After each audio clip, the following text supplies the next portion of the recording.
Very good morning बच्चों। CA foundation जनवरी 2026 में एक बहुत ही इंपॉर्टेंट पेपर है जिसका नाम है बिजनेस लॉ, जो कि हमारा डिस्क्रिप्टिव पेपर होता है, 100 मार्क्स का आता है।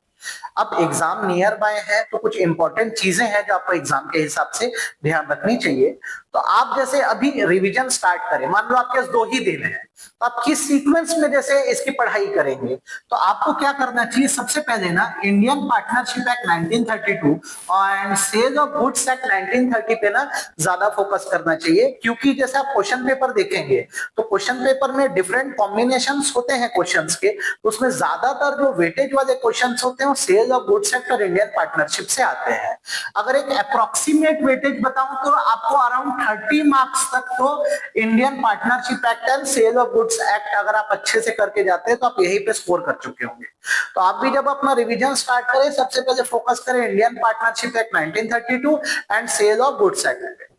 देन जब आप इसको कंप्लीट कर दें तो फिर आप एकदम अपना पूरा फोकस डाल दें इंडियन कॉन्ट्रैक्ट एक्ट 1872, जो 2 पार्ट में है, जनरल कॉन्ट्रैक्ट और स्पेशल कॉन्ट्रैक्ट। तो इसमें जैसे आप जब इसकी पढ़ाई करें तो आप एग्जाम में मान के चलिए मिनिमम 30 मार्क्स का तो आपका इंडियन कॉन्ट्रैक्ट एक्ट से आना ही आना है। और आपको इसको पढ़ने के लिए करना ये चाहिए कि आप प्रैक्टिकली जितने इसकी वैल्यू बेस्ड क्वेश्चन जो आरटीपीज एमटीपीज में दिए एटलीस्ट उसको बड़े अच्छे से बना लो। Then companies act and LLP act में से आपको बड़ा कॉमन तरीके से डायरेक्ट क्वेश्चन आते हैं, जैसे कि एलएलपी में से लिमिटेड लाइबिलिटी पार्टनरशिप से, और कंपनी लॉ से वैल्यू बेस्ड जिसको वीबीएस बोलता है क्वेश्चन आते हैं, जो कुछ कॉमन टॉपिक से बार बार आते हैं, जैसे कॉर्पोरेट व्हील के टॉपिक से, होल्डिंग एंड सब्सिडरी कंपनी के टॉपिक से, इंडोर मैनेजमेंट के टॉपिक से। तो इस पे आप ज्यादा फोकस करिए। कंपनीज एक्ट एंड एलएलपी का टोटल वेटेज एग्जाम में जो है आपका अराउंड बनता है 20 मार्क्स का। तो आप देखो, आप जब पढ़ाई स्टार्ट करो पहले पार्टनरशिप और सेल ऑफ गुड्स एक्ट अच्छे से करो, देन कॉन्ट्रैक्ट एक्ट पे फोकस करो।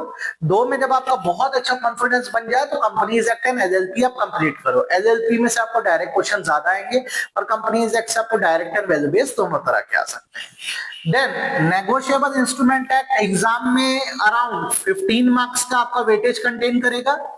और इंडियन लीगल फ्रेमवर्क ये सबसे स्कोरिंग है, ये मिनिमम 5 मार्क्स का तो आएगा ही आएगा एग्जाम में। तो जब आप इतना कंटेंट पूरा कर दे तो आप नेगोशिएबल इंस्ट्रूमेंट एक्ट पढ़िए। इससे मेनली आपको direct question and case study question या वैल्यू बेस्ड क्वेश्चन आ सकते हैं नेगोशिएबल इंस्ट्रूमेंट में से, और लीगल फ्रेमवर्क में से तो आपको एक सिंगल डायरेक्ट क्वेश्चन या शॉर्ट नोट ही आएगा।